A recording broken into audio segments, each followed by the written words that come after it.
Fitting a Crucial P3 M2 SSD. This guide shows the process of fitting a Crucial P3 M2 SSD. However, almost all M2 SSDs are the same, so if you have a different model the steps will be similar. What is an M2 SSD?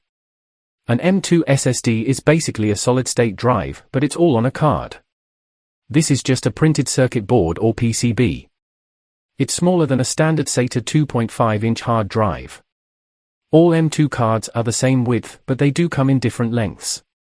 You need to check to see what length size your motherboard or laptop needs.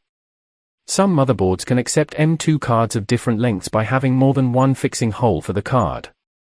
The motherboard I'm using has two different mounting holes to fit card sizes 2280 and 2260. These are probably the two most popular sizes for motherboards. You also need to identify if your board accepts a SATA M2 card or an NVMe M2 card. If you can't tell from the documentation, you can tell by looking at the socket. It will either have one or two key cutouts. One cutout and it's NVMe. Two and it's SATA. Fitting M2 cards. The actual fitting of an M2 card is the easy bit. Once you have identified the correct length and the correct interface, it's just a matter of plugging the M2 board into the socket. Because of the key, it will only fit in one way. It plugs into the socket, and then if you look at the back of the card, it has a half circle cut out. The M2 card slots in place, it will be slightly angled up until the screw fixes it in place. This lines up with where the fixing screw goes into the board. If you want to be really careful, you can use an anti-static wristband to minimize any chance of damage from static shocks. What is the difference between NVMe and SATA? Speed. As you already know, SSDs are fast. When SSDs first came out, they directly replaced your old mechanical hard drive. It made sense to have them fit in the same place as painlessly as possible, and that is to simply plug into the gap vacated when you remove your old hard drive. This meant that most of the first SSD drives that you could get were made with a SATA interface. The SATA interface is all well and good, but it does have a limit on how fast you can transfer data. SATA 1 can work at a speed of up to 150 megabytes per second. SATA 2 can work at a speed of up to 300 megabytes per second. An NVMe drive can work up to 6 times faster than a SATA hard drive. Why fit an M2 NVMe?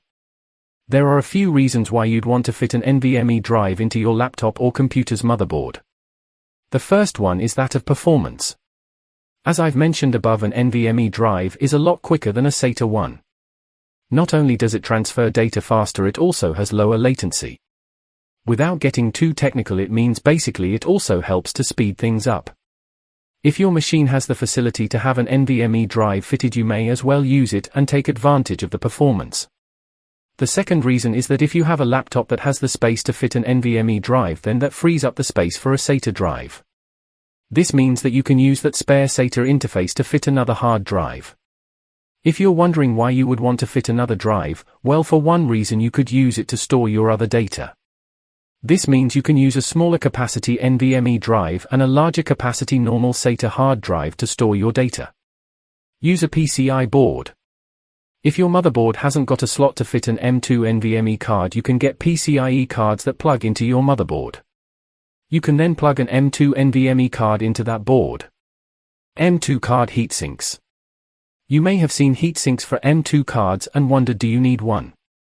M2 cards do get hot. The more they work, the hotter they get.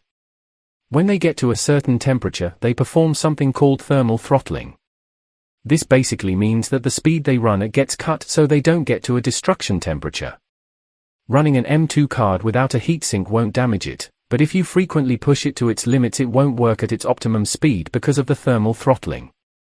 If you mount a heatsink, it will run cooler and there will be less chance of thermal throttling occurring, so it will effectively run faster. These heatsinks aren't particularly expensive, so the choice isn't really too difficult. If you pay to get an M2 drive, you don't really want to be compromising the speed it runs at. Once you've fitted the drive, you may have to configure it using the Windows Disk Manager. If Windows doesn't see your new disk, you may have to go into the BIOS settings and make a few changes. This is very much dependent on your motherboard and operating system, so I can't really be any more specific here other than to say my system recognized the crucial P3 NVMe drive without doing anything else. Once you have the drive recognized, you can run a disk speed benchmarking tool. I use Crystal DiskMark. Using this you can verify just how super speedy your new drive is.